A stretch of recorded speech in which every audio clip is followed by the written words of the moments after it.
Of the old man who lived in the ancient, dilapidated house by the sea, many stories were told. It was said that he had once been the captain of a ship that sailed to Asia for trade, and perhaps from this arose the legend of his incredible wealth. Some claim that in the decaying old mansion he hid a treasure composed of rare gemstones.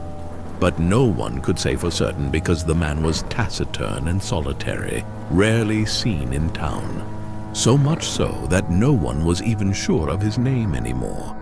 His age was also a topic of discussion, as the elders insisted they remembered him. Long beard, white hair, and wrinkled face, since they were children, something evidently impossible because no one could live that long.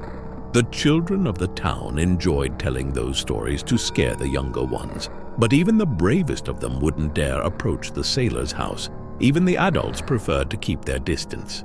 Some curious souls who had peered through the first-floor windows had seen a table in the center of an empty room, and on the table were strange bottles with which the homeowner conversed, addressing them by the names of old pirates.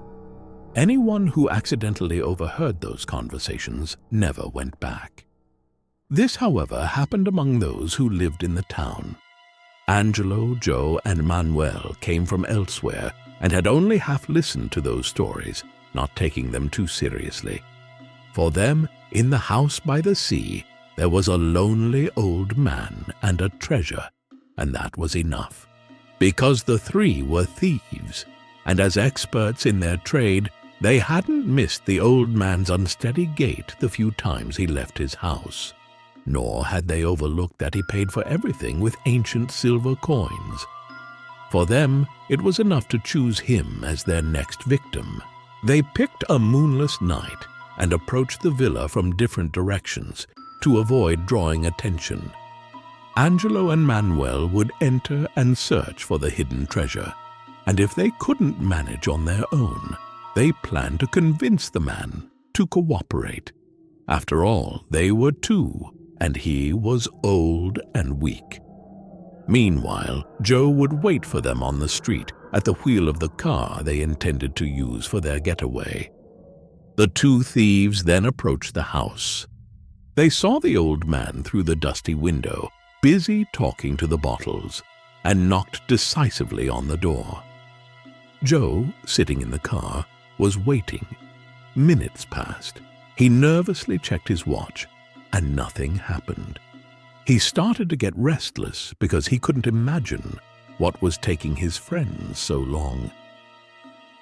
Then the silence of the night was broken by desperate screams and cries. "They're overdoing it," the little thief thought. "After all, he's just a poor old man. There was no need to scare him so much." Calm returned, but there was no sign of his companions. Joe felt increasingly anxious because he didn't like waiting there in the dark. Finally, he heard a faint noise on the garden path. Then someone fumbled with the latch on the gate. Joe strained his eyes because he had parked the car in a dark spot on the street to avoid attracting attention in case the police passed by. Now, however, he was curious to find out what had kept Angelo and Manuel so long. He shivered, watching the decrepit villa silhouetted against the dark sky, and then finally the gate opened. But behind it were not the two boys, but the old man leaning on his cane, with a cruel grin on his face. He stared at him with his yellow eyes.